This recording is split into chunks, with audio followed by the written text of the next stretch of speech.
Hello students, मैं अक्षय सैनी आज फिर से आपका विज्ञान चैनल पर हार्दिक स्वागत करता हूं। और आज के वीडियो में हम देखेंगे कक्षा 10वीं की विज्ञान की पाठ्य पुस्तक के प्रथम अध्याय के कुछ परीक्षा की दृष्टि से महत्वपूर्ण प्रश्न। और अब मैं अपने लेक्चर को आगे बढ़ाता हूं। तो हम पहला प्रश्न देखते हैं कि कॉपर सल्फेट के विलयन में लोहे की दो साफ कीले लटकाने पर उसका नीला रंग फीका व कीलों का रंग भूरा क्यों हो जाता है। अब मैं आप लोगों को इसका उत्तर समझाने का प्रयास करता हूँ। हो गया, इस प्रक्रिया के दौरान होने वाली अभिक्रिया को लिख करके हम इस प्रश्न का उत्तर आसानी से समझ सकते हैं। तो इस प्रक्रिया के दौरान जो अभिक्रिया होती है मैं आप लोगों के सामने वो लिखने जा रहा हूँ। FeS प्लस CuSO4 एक्वस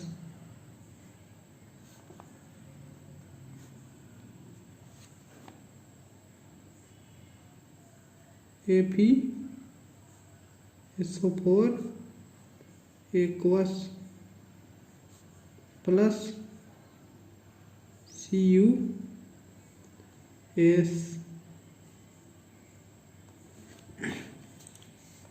तो इसमें क्या होता है कि ये फेरस जो है कॉपर से अधिक क्रियाशील तत्व है। वह क्या होता है कि कॉपर सल्फेट से कॉपर को विस्थापित करके फेरस सल्फेट का निर्माण करता है। तो क्या होता है कि कॉपर सल्फेट की सांद्रता कम होने के कारण से क्या होता है कि विलयन का नीला रंग फीका या हल्का हो जाता है और कीलों के ऊपर फेरस सल्फेट का निर्माण होने के कारण कील भूरे रंग की हो जाती है। और अब हम देखते हैं इसका प्रश्न नंबर 2। फेरस सल्फेट के क्रिस्टल को गर्म करने पर उसका रंग क्यों बदल जाता है। जैसे जो मैंने आप लोगों को ऊपर बताया था कि इस प्रक्रिया के दौरान होने वाली अभिक्रिया की सहायता से हम इस प्रश्न के उत्तर को आसानी से समझ सकते हैं।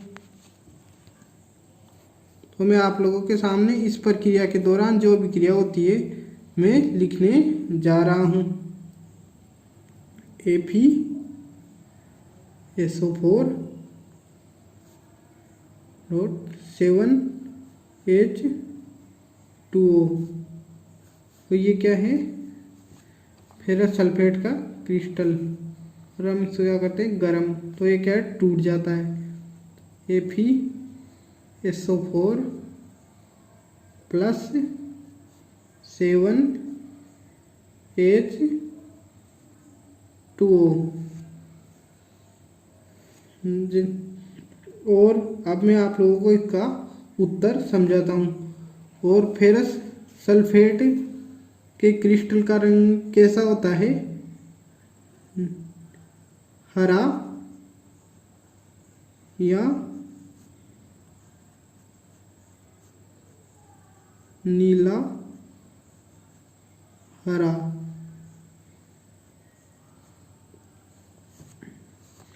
और फिर इसमें क्या होता है कि फेरस सल्फेट के क्रिस्टल में क्रिस्टलन जल पाया जाता है, जैसे इसमें 7H2O।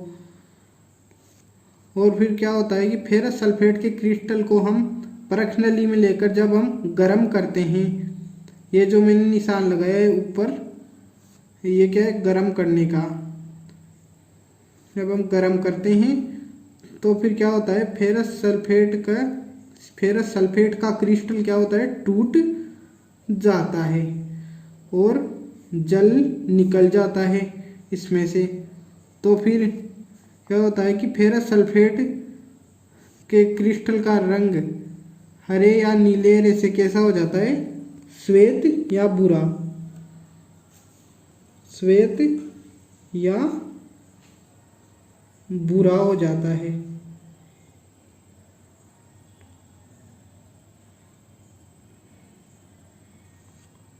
और फिर क्या होता है कि फेरस सल्फेट के एक अणु से जल के 7 अणु निकलते हैं।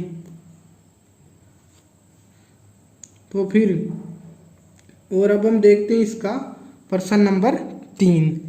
लेड नाइट्रेट को परख नली में लेकर गर्म करने पर भूरे रंग की गैस क्यों निकलती है।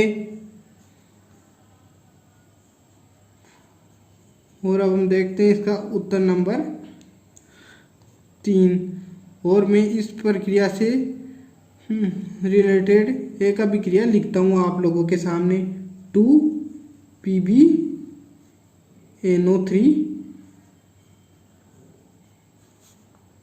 2 उसको हम क्या करते हैं, ताप देते हैं। इसका हम क्या कराते हैं, तापीय वियोजन, इसलिए मैंने यहाँ पर शब्द लिया है तापन। तो फिर किसका निर्माण होता है, और ये है एस या सॉलिड लेड ऑक्साइड, और ये क्या है सॉलिड, और नाइट्रोजन डाई 4NO2 या नाइट्रोजन डाई ऑक्साइड, और ये क्या है गैस, और O2 ये ऑक्सीजन, और ये भी क्या है गैस। तो फिर मैं आप लोगों को इस प्रश्न का उत्तर बताता हूँ कि इसमें क्या होता है कि लेड नाइट्रेट को परख नली में लेकर उसका तापीय वियोजन करवाने पर क्या होता है, लेड ऑक्साइड, नाइट्रोजन डाइऑक्साइड और ऑक्सीजन का निर्माण होता है। तो लेड ऑक्साइड क्या है, ठोस है, इसलिए ये क्या है परख नली में ही रहता है। और नाइट्रोजन डाइऑक्साइड क्या है, भूरे रंग की गैस है, और ऑक्सीजन क्या है रंगहीन। तो क्या है ऑक्सीजन है रंगहीन, तो ये क्या है दिखाई नहीं देती है। और नाइट्रोजन डाइऑक्साइड क्या है भूरे रंग की, भूरे रंग की, ठीक है भूरे रंग की, इसलिए ये क्या है परख नली में से निकलती हुई दिखाई देती है। और अब हम आते हैं इसके प्रश्न नंबर 4 पर। चिप्स की थैली में नाइट्रोजन गैस क्यों भरते हैं। तो अब हम देखते हैं इसका उत्तर। तो मैं इसे आप लोगों को बता देता हूँ कि चिप्स बनाने वाले क्या करते हैं कि चिप्स की थैली में नाइट्रोजन गैस ही भरते हैं, क्योंकि क्या है कि नाइट्रोजन क्या है एक अक्रिय गैस है, और इसलिए क्या है कि यह चिप्स और उसमें उपस्थित तेल के साथ कोई अभिक्रिया नहीं करती है। इसलिए चिप्स क्या है लंबे समय तक सुरक्षित रहती है या लंबे समय तक खराब नहीं होती है।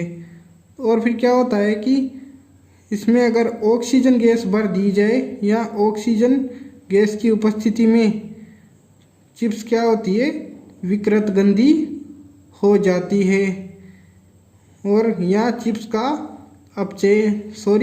का ऑक्सीकरण या उपचयन हो जाता है, या चिप्स ऑक्सीकृत या उपचयित हो जाती है, क्योंकि क्या है कि ऑक्सीजन एक सक्रिय गैस है।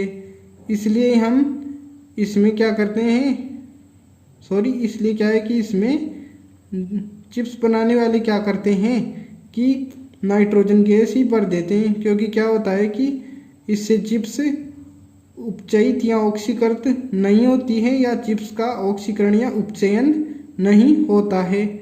और अब हम आते हैं इसके अगले प्रश्न पर, प्रश्न नंबर 5। प्रश्न नंबर 5 तो ये क्या है कि AgCl को सूर्य के प्रकाश में रखने पर उसका रंग धूसर क्यों हो जाता है।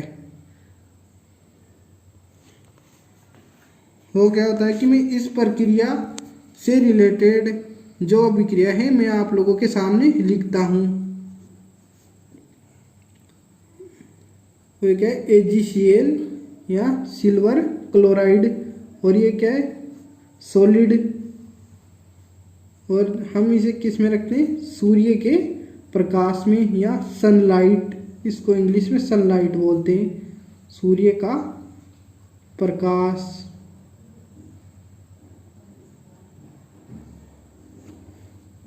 तो ये क्या है कि वियोजित होकर के सिल्वर और क्लोरीन का निर्माण करता है। तो यहाँ पर सिल्वर क्या है एस और Cl2 क्या है गैस। और अब मैं आप लोगों को इसका उत्तर बताता हूँ कि सॉरी यहाँ पर आएगा 2 आएगा यहाँ पर 2AgCl।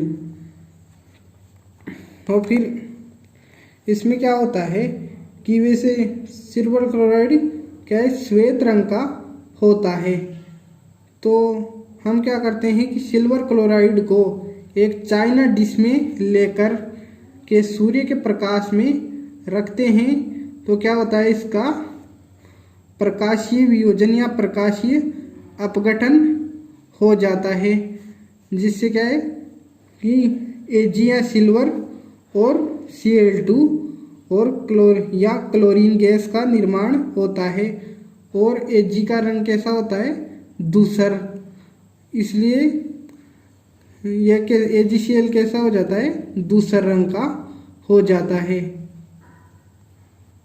और इस वीडियो को देखने के लिए आप लोगों को बहुत बहुत धन्यवाद। और अगर आप लोग इस चैनल पर नए हो तो प्लीज़ आप इसे सब्सक्राइब कीजिए